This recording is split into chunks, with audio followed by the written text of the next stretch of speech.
नीतियों में पहली नीति है भाई बंधुओं की परख संकट में और जीवन साथी की परख धन नष्ट होने पर होती है। यानी कि जब भी हम परेशानी में हो और दोस्त हमें सहारा दे तो वही हमारा सच्चा मित्र है। अन्यथा सुख में तो हर कोई साथ खड़ा होता है, लेकिन दुख में सहारा देने वाला इंसान ही सच्चा इंसान कहलाता है। इसी तरह से हमारे अपने जीवन साथी यदि हमारी जरूरतों और हमारे धन को संयोग रखने की कला नहीं समझते तो वे हमारे साथ जीवन काटने के लायक नहीं है। ऐसे लोग साथ आगे चलकर हमें नुकसान ही पहुंचाते हैं। कभी भी अपनी राज की बातें किसी को भी बतानी नहीं चाहिए। ये आदत हमें बर्बाद कर सकती है।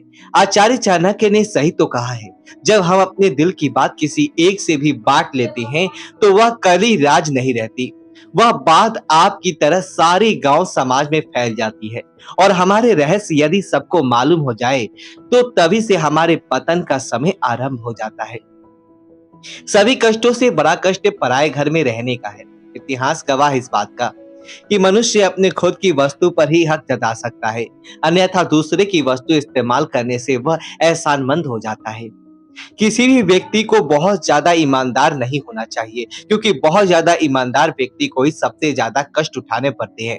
आचार्य की इस बात को उदाहरण से ही समझा सकते हैं। जंगल में काफी सारे पेड़ होते हैं, लेकिन क्या आप जानते हैं कि पेड़ काटने वाले सबसे पहले किस पेड़ को काटते हैं?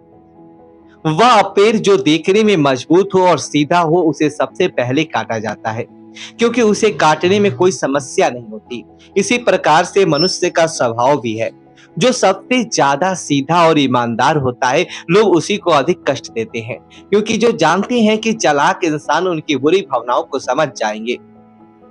हर मित्रता के पीछे कुछ स्वार्थ जरूर होता है। दुनिया में ऐसी कोई दोस्ती नहीं है जिसके पीछे लोगों के स्वार्थ ना छिपे हों। यह कटु सत्य है, लेकिन सत्य यही है। आचार्य चाणक्य के इन वचनों का बहिष्कार सभी करते हैं, क्योंकि जो सच्चे मित्र है वह इस बात को मानते नहीं है।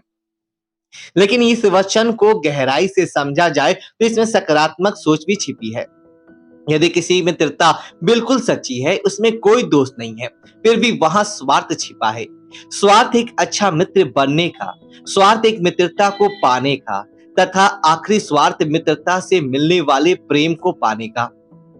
यदि कोई सांप जहरीला नहीं है तभी उसे फुफकारना नहीं छोड़ना चाहिए।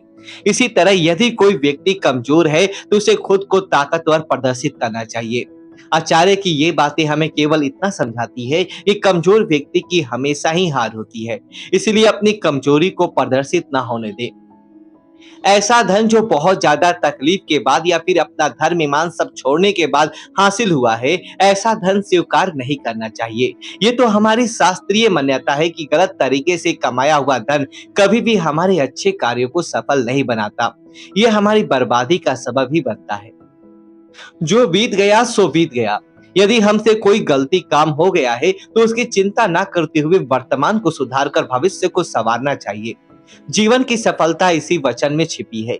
यदि हम बीते हुए कल से ही बंधे रहेंगे तो कभी आगे नहीं बढ़ सकते हैं। दोस्तों वीडियो को लाइक करें और कमेंट बॉक्स में सब्सक्राइब करें। धन्यवाद दोस्तों।